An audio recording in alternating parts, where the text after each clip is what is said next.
Live at 4, this is 13 News Now. An extremely cold December day out there. Here's what the temperatures look like right now. We are above freezing, but add in that cold westerly wind, it feels like the 20s out there. The coldest air of the season. We could even see snow flurries tonight. Let's check it now with Jeff.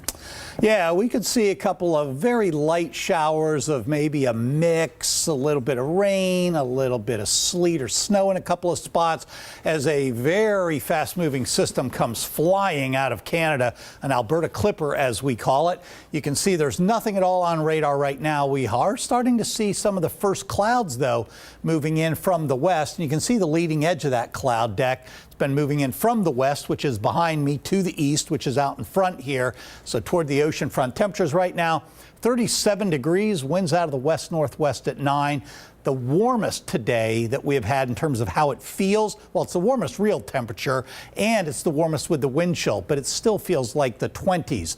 How about the remainder then of the evening and into the overnight? Well, at the coastline, temperatures aren't going to go down a whole lot more. In fact, they're going to start to go up a bit by morning as we keep, again, some clouds during the late evening. In that 9 o'clock time frame there, chance of a very isolated shower, a couple of isolated showers that could be a little bit of a mix. Now, as for the temperatures inland, same sort of a thing, just a little bit lower. We get down into the lower 30s and then start to rise. And once again, the most significant cloud deck will come in between about 7 o'clock and 11 o'clock and bring a couple of spots, especially to the north, one of those flurries or brief showers. We'll have a lot more on an up and down forecast when I come back. All right, thanks, Jeff. We have breaking news out of Virginia Beach. A fire raging on Almond Court leaves at least one person with life-threatening injuries. It happened just off Kempsville Road. That's where 13 News Now reporter Robert Boyd is live right now. And Robert, what are you hearing out there? Well, a lot of people are definitely shaken up out here on Almond Court, just praying that their neighbor pulls through and somehow survives this. The fire took place right here behind me at this house. Now, from the front of the home, it doesn't appear that there's that much damage. But right now, we're going to actually show you video of the side of the house. Now, that is the bedroom area, and that is where the fire started just before 2 o'clock this afternoon, according to firefighters. Now, one person was home at the time. Firefighters got into the house and pulled that person from the home and immediately started performing CPR in the front yard before putting that person in an ambulance and taking them to the hospital, once again with life-threatening injuries. According to neighbors, the victim in this is an older woman who is in a wheelchair, and they believe that's why she may have not been able to get out of the house on her own. Firefighters could not confirm anything about the victim at this time. Now, we also spoke with a man who was right across the street when the fire took place, and he actually saw smoke billowing out of the house. Really scary, praying that there was no one in the house, but actually there was someone in there. They worked on him for about at least 3 minutes on the ground out there on the front lawn, and then they took him up to the ambulance and was still working on him for quite a bit, doing compressions and so forth. Now, they are still investigating the cause of the fire, but the Virginia Beach Fire Department did tell us that they're very satisfied with the response time. They got here in 5 minutes, which is their goal. Less than 5 minutes. They got here right in 5 minutes, so they were satisfied with the response time, and now they're just hoping that it was enough to save this woman's life. Live in Virginia Beach, Robert Boyd, 13 News Now. All right, Robert, thank you. Developing now, police are investigating how a domestic dispute and robbery in Virginia Beach led to an officer getting stabbed. Someone got robbed near Shore Drive, and meanwhile, police responded to a domestic dispute a block over on Victory Road. When police tried to make an arrest, the suspect stabbed an officer. Ernie LeBeau is live right now on Victory Road, and police think that the crimes are related, Ernie? That's right, Janet. We're actually near Pleasure House and Shore Drive. This is the initial spot where police say someone flagged them down and said that they had been robbed at gunpoint. Now, I want to point out that tonight we are told that the officer that was stabbed is home and is expected to be okay. Now, in response to that robbery, police actually ended up locating a teenager that fit the description of that suspect, but about a block away off of Victory is where police came in contact with another teen who they say was involved in some type of domestic situation. And when an officer tried to take that boy into custody, that's when they got into some type of scuffle. A struggle ensued, and the officer, police tell us, was stabbed by the boy. Now, eventually, police ended up putting this all together and finding out that the teen that stabbed the officer was also involved in this robbery right down the street off of Shore Drive. And I spoke to people who live out in this area, and they say they were really surprised to have something like that happen. Take a listen.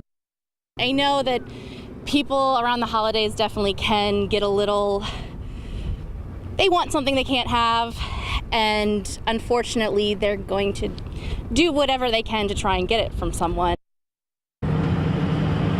Yeah, and right now both of those teens face multiple charges. They are both being held at the Virginia Beach Juvenile Detention Center without bond. Well, that's the latest here in Virginia Beach. I'm Erin LeBeau, 13 News Now.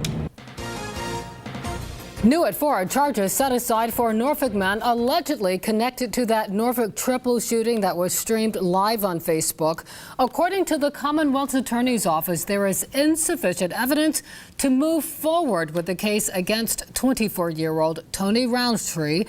A court approved the motion to null the charges today. Roundtree was charged with 7 felony warrants in relation to the July 2016 shooting that seriously injured 3 men. If any evidence arises, the legal move allows prosecutors to bring those charges back. He's accused of shooting a dog twice, then burning it alive. Now Luke Hill will be punished for his crime. The 28-year-old pleaded guilty in a Virginia Beach court today. He admitted to animal cruelty and arson charges after his dog was found dead by firefighters back in May. Investigators say Hill shot his 7-year-old pit bull twice, then set his detached garage on fire with the dog still inside. We're still waiting to hear if Hill will face any jail time. Another disturbing story here involving animals. An injured goose forced to fend for itself. Take a look at your screen here. Someone spotted this bird with an arrow shot through it yesterday in Norfolk. They say the bird swimming near David Court and Little Creek Road. That is just down the street from Shore Drive and Little Creek Road. The Virginia Beach SPCA treated the goose, and it's expected to be okay. Stay with 13 News Now. Coming up at 5 o'clock, we will have a full report as the search continues for the person who did this.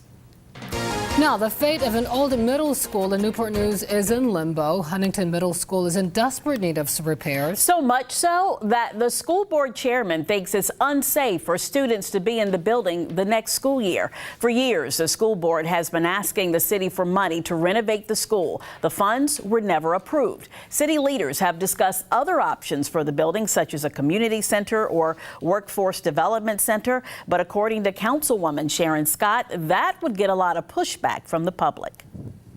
Last night at the council meeting, a lot of people came out and they were saying we want it to stay as it is. Now, we don't know if that's possible because, you know, a lot of the schools now, if they're really old, you have problems with heating and plumbing and roofs. We are committed to doing something, but we don't think it's going to happen like right away.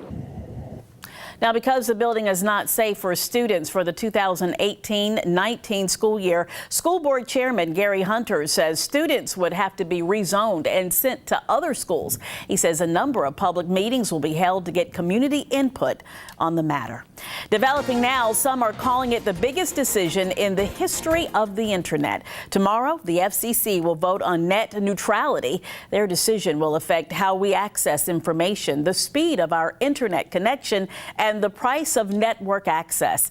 Basically, Internet service providers want to be able to charge websites for better service. If the FCC repeals net neutrality, they'll be able to slow service to certain websites or even completely block access to others. Stay with 13 News Now. We'll have a full breakdown of the vote and what it means for you coming up at 4:30.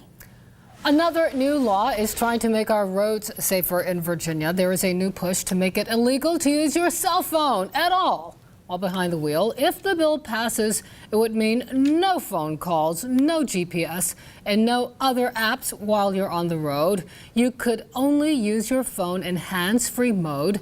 Similar legislation came up last year, but it was shot down because delegates argued not everyone can afford Bluetooth technology.